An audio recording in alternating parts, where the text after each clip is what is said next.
Partai Solidaritas Indonesia (PSI) memuji Ketua DPP PDI Perjuangan Puan Maharani yang menyebut Kaisang layak dan bisa dipertimbangkan maju di Pilkada Jawa Tengah 2024. Namun menurut PSI, Kaisang belum memutuskan apakah akan berlaga di Pilkada Jawa Tengah atau Jakarta.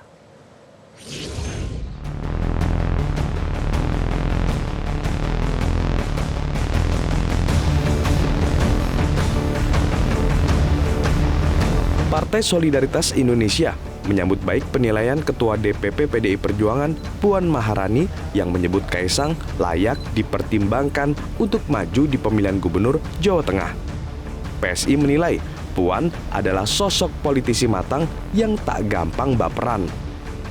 Tapi yang jelas, kami berterima kasih sekali dan kami merasa tersanjung ya dengan apa yang kami merasa terhormat dengan apa yang sudah diucapkan oleh Mbak Puan ya.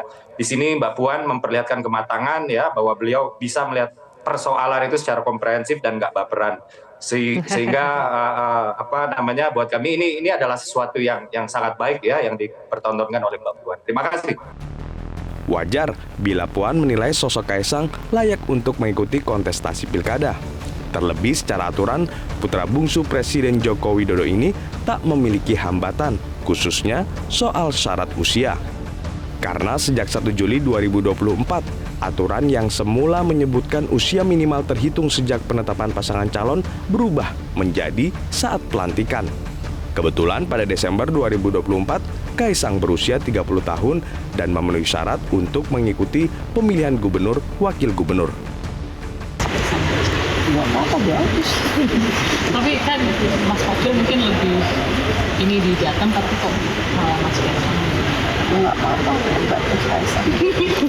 Itu mungkin dipertimbangkan nggak sih? Iya dong, jadi salah satu pertimbangan juga.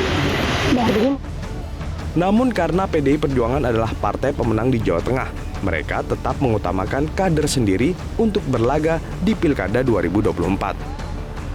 Ternyata pemilih Jawa Tengah masih terlalu cair, sehingga tidak bisa mengambil kesimpulan dini saat ini.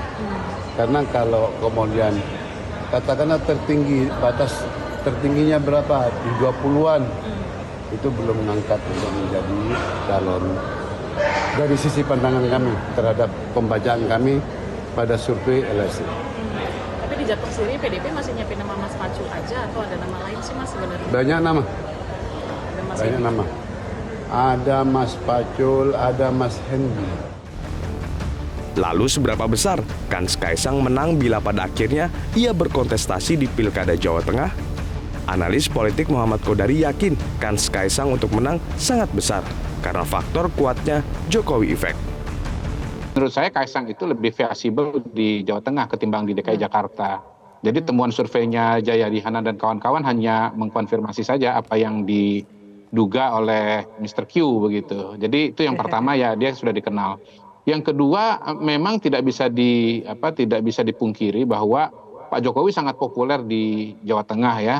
Ada hasil survei lembaga survei misalnya menunjukkan bahwa tingkat kepuasan kepada Pak Jokowi kalau tidak salah 85%. Dan saya kira sudah proven efek Pak Jokowi itu dalam Pilpres 2024 yang lalu, bagaimana pasangan Prabowo dan Gibran itu bisa unggul di Jawa Tengah. Berdasarkan survei LSI, Kaisang memang punya modal elektabilitas tinggi. Namun adik wakil presiden terpilih Gibran Rakabuming Raka ini masih harus berjuang menghimpun partai politik yang mau mengusungnya. Karena di saat yang sama, partai politik juga kepincut sosok lain, yakni Kapolda Jawa Tengah Ahmad Lutfi. Tim Liputan, Metro TV. Jelajahi cara baru mendapatkan informasi. Download Metro TV Extend sekarang.